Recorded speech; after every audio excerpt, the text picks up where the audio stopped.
O áudio que vocês vão ouvir agora é parte do podcast Xadrez Herbal.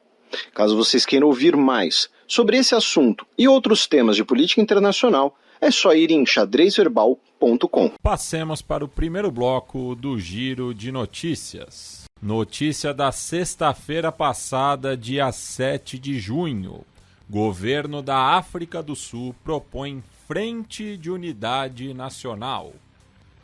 O governo do presidente Cyril Ramaphosa, né, que é o presidente do Congresso Nacional Africano, lembrando que esse foi, né, um dos temas principais do nosso programa da semana passada, né, com você, com o Augusto Chidozi e com o professor Yantumbo. Então, apenas atualizando, né, o Cyril Ramaphosa propôs um governo de unidade nacional, ou seja, né, que todos os principais partidos do parlamento, né, formem uma grande coalizão. Por que o Cyril Ramaphosa está propondo isso? Né? Porque além dos resultados do Congresso Nacional Africano, como vocês analisaram semana passada, ele e o Congresso Nacional Africano não querem criar uma coalizão que fique refém de um partido. Então você, ao propor aí essa coalizão, né, essa ampla coalizão, essa frente ampla, você consegue diminuir a dependência de um pequeno partido, consegue diminuir a dependência ali de um partido regional, algo do tipo, né? E os dois partidos, né, que ficaram em segundo e quinto lugar nas eleições já disseram topar. E em segundo lugar ficou a Aliança Democrática, que é o partido, né, de direita, o partido conservador, né, sul-africano. O partido normalmente branco, né, sul-africano, já disse que aceita. E o partido Inkatha, né, o IFP, na sigla em inglês, também já disse que vai aceitar. De acordo com Gayton Mackenzie, que é líder do partido Aliança Patriótica, né, essa coligação do Congresso Nacional Africano com a Aliança Democrática seria um casamento de duas pessoas bêbadas em Las Vegas. Nunca funcionará. Assim, eu gostei da analogia, eu confesso que eu gostei. O Jacob Zuma, por sua vez, meu caro Matias, já disse que o seu partido vai pedir que o parlamento não possa ser empossado, alegando fraude generalizada no pleito do dia 29 de maio. Tá? Ou seja, ele promete judicializar, então, a eleição para tentar atrasar ou impedir a posse do parlamento e, consequentemente, impedir essa eventual frente ampla inédita na África do Sul. Ainda no continente africano e também na sexta-feira passada, Sudão se torna a maior crise de refugiados do planeta. Infelizmente, né, temos muitas notícias tristes, pesadas, vindas do Sudão essa semana. E segundo a Organização Internacional de Migração da ONU, né, já são 10 milhões de pessoas internamente deslocadas no Sudão. Tá? E isso é uma questão muito curiosa, porque essas pessoas não estão migrando para outros países, né? Não estão buscando, não é nem migrando, né? Buscando refúgio. Né? Por exemplo, quando a Rússia invadiu a Ucrânia, nós tivemos uma grande onda de refugiados, especialmente mulheres e idosos, indo para países como Polônia, países do leste europeu, e também chegaram, né, em países da Europa Ocidental. Os sudaneses, boa parte dos sudaneses, não tem essa opção por conta da geografia, por conta do deserto. E as principais estradas que ligam o Sudão a países vizinhos, como a Etiópia, estão bloqueados, estão controlados, especialmente pelas forças de apoio rápido, a coletiva as antigas milícias janjaweed da ditadura do Omar al-Bashir. Além disso, essa semana tivemos diversos combates na região de Khartoum, tá? Especialmente a sua cidade irmã, né, Omdurman, lembrando que na prática são a mesma cidade, né? A Khartoum é a capital, porém elas são divididas pelo rio Nilo. Então, a parte que está em um lado do rio é Khartoum, a parte que está do outro lado do rio é Omdurmã, mas na prática são a mesma cidade. Tá? Além disso, os combates na região sul do país fizeram com que o último hospital na região de Darfur do Norte seja fechado. Tá? Ele estava operando em El Fasher e, segundo o Médicos Sem Fronteiras, o hospital foi atacado e saqueado por milícias, né, das forças de apoio rápido. Tá? Então, temos 10 milhões de deslocados, um número ainda impreciso de mortos, porém já estamos aí falando de dezenas de milhares de mortos, uma situação humanitária calamitosa, infelizmente, no Sudão. Notícia do domingo passado, dia 9 de junho. Mais de 80 pessoas são mortas em ataques no leste da República Democrática do Congo. Infelizmente, tivemos esses ataques na região, né, do leste da República Democrática do Congo, mais uma onda de ataques nessa região, né, a região de Kivu, que a gente já mencionou aqui algumas vezes, e esses ataques possivelmente foram realizados pelas forças aliadas democráticas, que de democráticas não tem nada, né? Que é um grupo, né, ligado indiretamente ao auto-intitulado Estado Islâmico, que supostamente, não estamos afirmando nada, né, recebe financiamento de Uganda, né, como parte ali das duas grandes guerras civis que ocorreram dentro da República Democrática do Congo. E falando, para a gente ficar na costa atlântica da África, o Senegal anunciou essa semana o início das operações da sua primeira plataforma marítima de petróleo.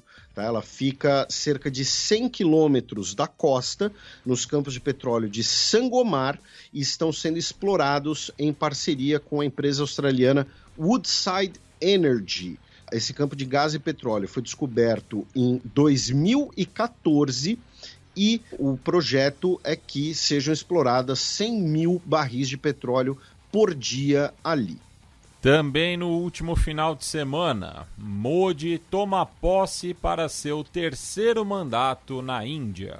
A gente mencionou sobre a estratégia do Congresso Nacional Africano de criar uma frente ampla para não depender de um ou outro partido. E o Modi fez uma estratégia parecida. A gente comentou aqui, né? Eu vou falar mais do Modi depois.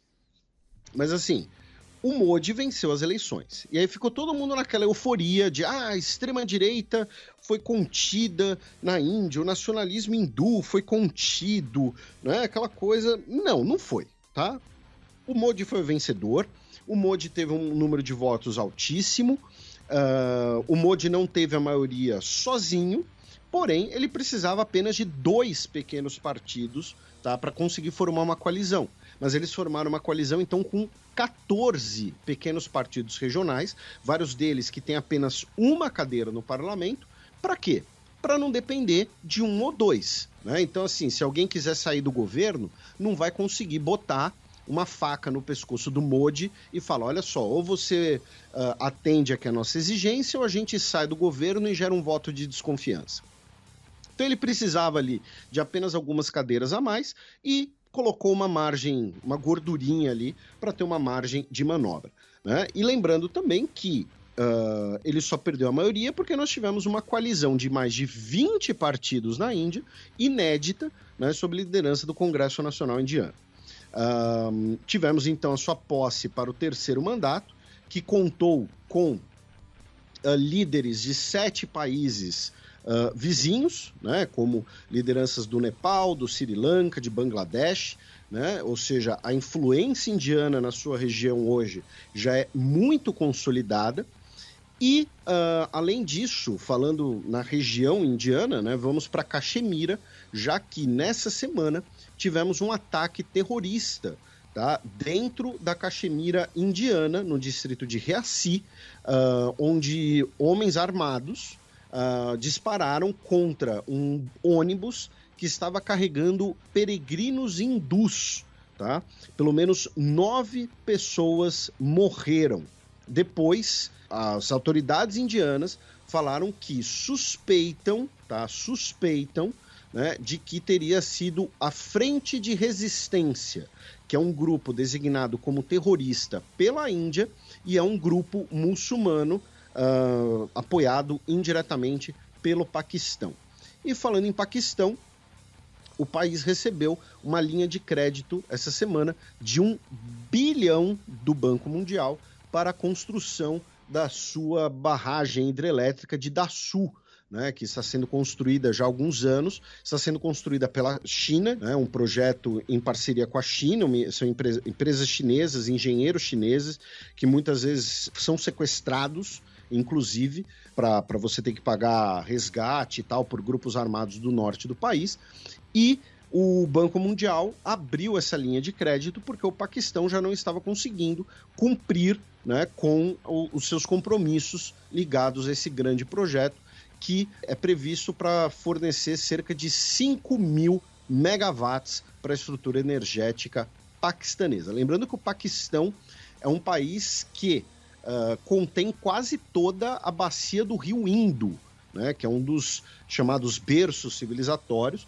né? Então o Paquistão é um país que tem uma bacia hídrica muito favorável para diversas atividades, inclusive a geração de energia hidrelétrica. Passamos agora para o segundo bloco do Giro de Notícias. 2 notícias da segunda-feira, dia 10 de junho. Conflitos entre clãs da Somália matam pelo menos 50 pessoas. Tivemos uma série de confrontos na região central da Somália, tá, que deixaram também mais de 150 pessoas feridas, entre os clãs Dir e Marihã. É interessante essa notícia porque as milícias desses clãs, elas cooperaram na luta contra o Al-Shabaab, tá, juntas, tá? Porém, a discussão sobre o controle de fontes de água, sobre locais com acesso à água, como fontes, como poços, levou aos clãs se voltarem um contra o outro. Tá? Então, e aí, nessa semana, tivemos pelo menos 55 pessoas mortas, 155 pessoas feridas, segundo a agência Reuters. Ataque deixa 50 mortos em vila no noroeste da Nigéria. Um ataque na vila de Yargoj, que fica no noroeste da Nigéria, que deixou também diversas meninas sequestradas, né? Mais um episódio, né, de ataques. Ainda não se sabe se foi um grupo, né, de banditismo ou se foi um grupo ligado aos grupos extremistas muçulmanos que atuam na região, né, atacando uma cidade, matando pessoas, na maioria deles homens, e levando meninas e crianças raptadas. Notícia da terça-feira passada, dia 11 de junho. Vice-presidente do Malawi morre em acidente aéreo. Infelizmente, tivemos a queda de um avião Dornier 228 da Força Aérea do Malawi, né, uma das forças de defesa do Malawi, que decolou da capital e caiu perto da reserva florestal de Chikangawa. Tá? E todas as 9 pessoas a bordo morreram, 6 passageiros, 3 tripulantes, e dentre os tripulantes estava o vice-presidente do país, o Saulos Chilima, tá? Ele que foi vice-presidente de 2014 a 2019 e depois de 2020 a 2024, né, sendo vice-presidente em 2 mandatos de presidentes diferentes. E o acidente ainda está sendo investigado, ainda não se sabe, né, o motivo, né, da queda. O governo dos Estados Unidos, inclusive, ofereceu, melhor dizendo, ajuda, né, para a investigação, e a Alemanha também vai participar da investigação, já que o avião que caiu foi originalmente construído na Alemanha. E também anteontem, o filho de Biden, o Hunter, foi condenado por mentir sobre drogas. Então, ele mentiu sobre o uso dele de drogas, né, ao comprar uma arma. Né? Ele comprou uma arma em outubro de 2018 e ele mentiu para ter a licença, né, para poder conseguir comprar o armamento, que era dependente químico, né, que ele estava usando drogas naquele momento. E um júri no tribunal no estado de Delaware condenou ele pelos 3 delitos que ele foi acusado. Tá? Então, foi mentir em documento oficial, coisas assim. Agora não me lembro exatamente quais eram as acusações. Somando tudo, ele pode pegar até 25 anos de cana. Tá? Obviamente, ele não vai pegar tudo isso. Tá? São até 120 dias para sair a sentença, né? Até 4 meses para sair a sentença. Porém, muito improvável que ele pegue a pena máxima, né? Até por ser réu primário. Mas o mesmo argumento, né, que a gente falou quando Trump foi condenado. Né? O Joe Biden disse que não vai oferecer indulto, não vai usar os seus poderes políticos para, né, impedir que o seu filho cumpra a sentença. E curiosamente, meu caro Matias, eu achei essa decisão uma má notícia para o Trump. Sim. Tá? Porque o argumento dos trumpistas sempre foi... né, a justiça tem que prevalecer, né? Tipo... Exatamente, né? De que, olha só, o sistema não vai condenar o filho do Biden tem vários podres e ninguém fala nada e tal. Aliás, o Daily Show fez uma montagem, né, com vários jornalistas da Fox News falando do caso do Hunter Biden, mas com fotos do Trump no tribunal, né? Porque, enfim, as mesmas críticas que eles fazem ao caso do Hunter Biden, eles omitem em relação ao julgamento do Trump. Então, então assim, a condenação do Hunter Biden, ao meu ver, é uma má notícia para os trumpistas. Uma outra notícia ligada aos Estados Unidos é que o governo dos Estados Unidos anunciou essa semana, né? Eu digo governo dos Estados Unidos, eu digo a agência federal, né? A Polícia Federal, a FBI, que prendeu 8 cidadãos do Tajiquistão, tá? Que estariam conspirando, né, para um atentado terrorista e que são pessoas que teriam ligação com o auto-intitulado Estado Islâmico. Tá? E, finalmente, sobre Estados Unidos, não é uma notícia, é uma recomendação de leitura da coluna do Paul Krugman, né, que é prêmio Nobel de Economia, inclusive, que se chama Liberdade é apenas mais uma palavra para não pagar impostos. Tá?